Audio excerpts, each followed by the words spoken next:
Hello, Hi, Bashanda. Deshonda. Good morning. Thank you guys for taking the time to speak with the Transit Report. How are you? Very well, thank Well, you. thank you. Fantastic. Now, four weddings and a funeral. Nikesh, I want to start with you. Hmm. I believe that fans of the original film will be delighted to see the infamous first scene remains the same in the series, as Yes. well as the Andy McDowell appearance. So Yes. the series definitely pays homage to the original. Can you tell us a little bit about what makes this series different? Yeah, I mean, there are lots of, first of all, there's lots of, as you said, loving nods to the original film, to a lot of Richard Curtis films from that sort of universe, and to, and to rom-coms. But I think what makes this um, new is that, first of all, it's a new story, it's new characters. The premise of the film is a jumping off point for our series in that we have these five pivotal events, but it's following a whole new group of characters, and I feel like it explores a lot of questions about love and finding fulfillment from a very modern viewpoint.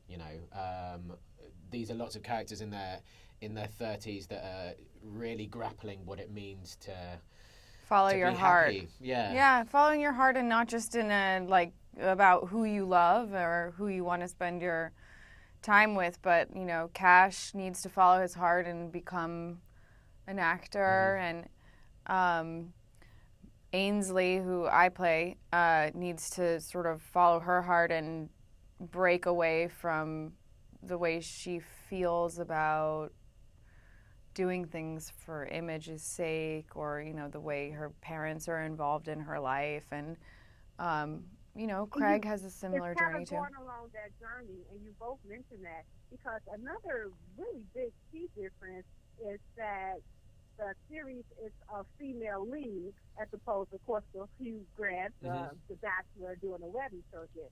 So, can you tell me a little bit, Nikesh, about your character and the dynamic that you're going to have with Natalie, who plays Maya? Yeah, so Cash, which is my character, and Maya, which is Natalie's character, have an encounter in the first episode, um, which sort of sets into motion a lot of the decisions um, that Cash makes in that episode and for the rest of the series. And I think it's about, a lot of that is about the timing of when you meet people, the timing of processing your own problems, and your, as Rebecca was saying, about trying to find your purpose in life, and in a way that I think will be very familiar to fans of rom-coms. There's that element of these two people meeting and Well, it's never interesting, quite right? hitting Because at the she's right a time. stranger, but she actually serves as a mirror, right? Yeah. Because you are able to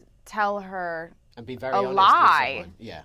Oh, it's like what you actually want Yeah. to be, and then you admit to her, oh, I actually am not an actor. I want to be an actor. And he does that thinking that Right. that's a one-off encounter. That he'll and they're never gonna meet see this each other person again, and so I think it's a big moment for Cash, Yeah. because he finds himself lying, and it's like, oh gosh, that's what I really want to do. Yeah. That's who I really want to be.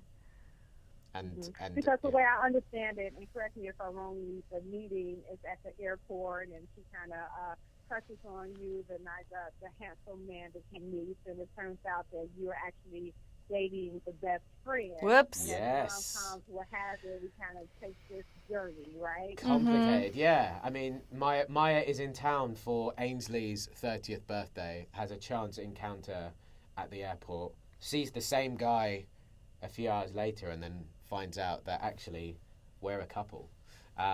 So in terms of a juicy starting point for your series, I think that's up there. That's one of the, exactly. Now, Rebecca, you've worked with Mindy before in the final three seasons of the Mindy project. Is this one of the reasons why you wanted to take this new project on?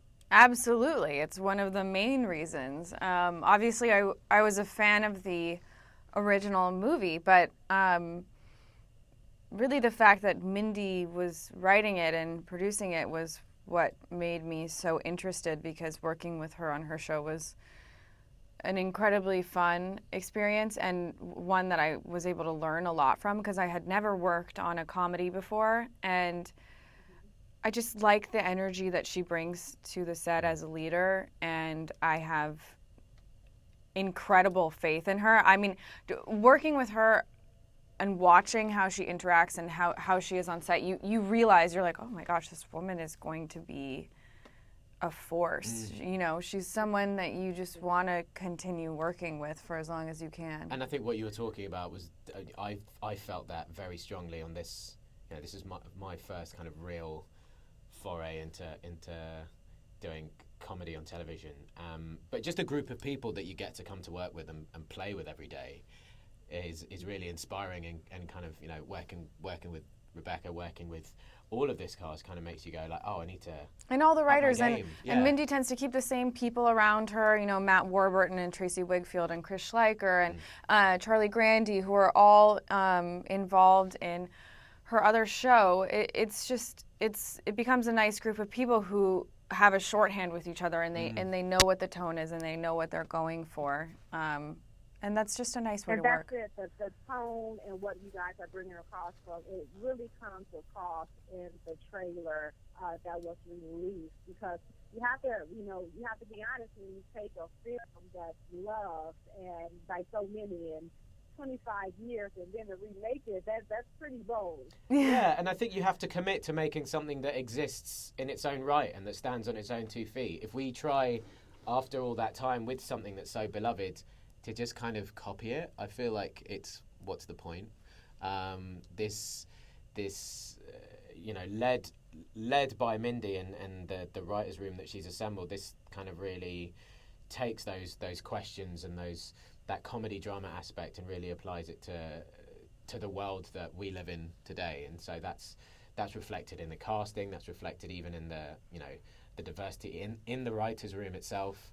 And I think will hopefully mean that we pull in an audience that might not know the film, and that's okay. You know, that come to this. Probably will. Yeah, and maybe an audience as well that isn't, you know, doesn't think of themselves as like, oh, I like rom-coms, Sure. You know. But first of all, I'm so happy rom-coms are back, because they're just enjoyable to watch. I mean, who doesn't want, you know, a story about love and friendship? We need that now. Happy ending. Yeah. We do need that now. So I think it's actually really appealing to all sorts of different, and to guys too, right? Yeah. You know, friends of mine that certainly wouldn't consider themselves rom-com like fans, really see the trailer and go like, this is a bunch of funny people. It has that feel. As we wrap up, last question: is there anything about the film that I did not ask you guys about that you would like to say?